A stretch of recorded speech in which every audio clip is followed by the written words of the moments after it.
ఈ బొప్పాయి అంటలాంటివి మొక్కలండి, మొక్కలు అంటారు. మొక్కలే. ఎక్కడ కడియం వాళ్ళ కడియం వాళ్ళు వేస్తారా? ఎక్కడ వేస్తారు? రాజమండ్రి నుంచి. రాజమండ్రి కడియం నుంచి వేస్తారు. ఎంత వేస్తారండి ఒక మొక్క? ఇది ఒక్కొక్కటి 15 రూపాయలండి. నేను బతకొచ్చు, బతుకుతాయా 90%?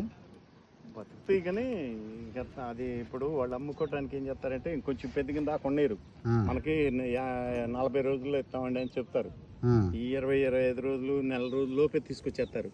తీసుకొచ్చేసి మన మొహాన్ని పడేస్తారు. అదేంటంటే ఈ ట్రేకి ఎత్తు అవుతాయి కదండి, ట్రే మీద ట్రే పెట్టుకొస్తే మొక్క నలిగిపోద్ది. అందుకని అది కింద ఉండగానే ఇదైతే మీరు ఏమవ్వలేదు, మీ దగ్గర ఒక 5 రోజులు ఉంచుకొని వేసేసుకోండి. మరి మీరే వేసుకోవచ్చేమో ఇవి. ఈ విత్తనాలు మనకి మంచి ఎవరు వాళ్ళకి ఎక్కడ దొరుకుతాయి అంటారు? వచ్చే కాడంటే వాళ్ళంటే ప్యాకెట్ నర్సరీ కాబట్టి వాళ్ళకి బాగా అందుబాటులో ఉంటాయి. ఇప్పుడు మనం ఒక 20 గ్రాములు విత్తనాలంటే మనకు రావు. మీకు నమ్మకమే ఇది? అంటే మనకి ఏటా పంపించే రకాలు ఉంటాయి కదండి చాలా. నెంబర్లు వేరుగా. ఇదే రకం అంటే 786. ఓకే, 786. ఇది ఒకటి, అదొకటి. ఈ తోట మీదేనా? కాదు, మనది అక్కడ ఉండేది నేరుడు.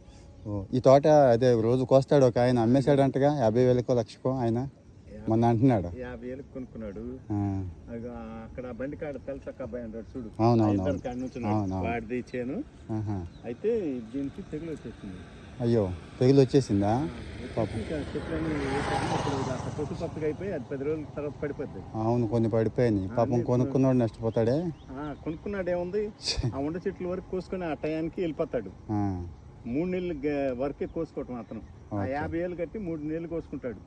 ఇక ఆ 3 నెలలు ఈయన ఎవరికి అమ్ముకోకుండా ఉండాలి. 3 నెలలకి అమ్ముతారా? సంవత్సరానికి కదా? సంవత్సరానికి తీసుకోరు. ఓహో, 3 నెలలకి 50,000. 3 నెలలు అంటే ఈ 3 నెలలు వాళ్ళు ఎత్తుక్కోకుండా డైలీ వచ్చి కోసుకెళ్తారు. ఈయనకి ఎవరికి అమ్మకూడదు వాటిని. కానీ ఇది సంవత్సరం ఉంటుందండి తోట? తెగులు వచ్చేసింది కదా, ఉండదు. మీరు ఎన్ని ఎకరాలు వేస్తున్నారు? మనం అరకరండి. ఇది పెద్ద తలనొప్పి అండి. తలనొప్పి అంటారు. ఎదర ఉండే చూడండి, ఆ కొబ్బరి చెట్లు. శ్రీకాంత్ వేసాడు. శ్రీకాంత్ ఉన్నాడు కదా, అటు మా వాళ్ళ అబ్బాయి. వాడు ఇప్పుడు వేసాడు, ఆ లోపలికి వచ్చి కొనలేకపోతున్నారు. అవునా, ఇబ్బంది ఉంది బాగా ఉంది. చాలా కాయ రాలిపోతుంది అక్కడ, చూసాను నేను. బాగా తలనొప్పి అండి. అయ్యో.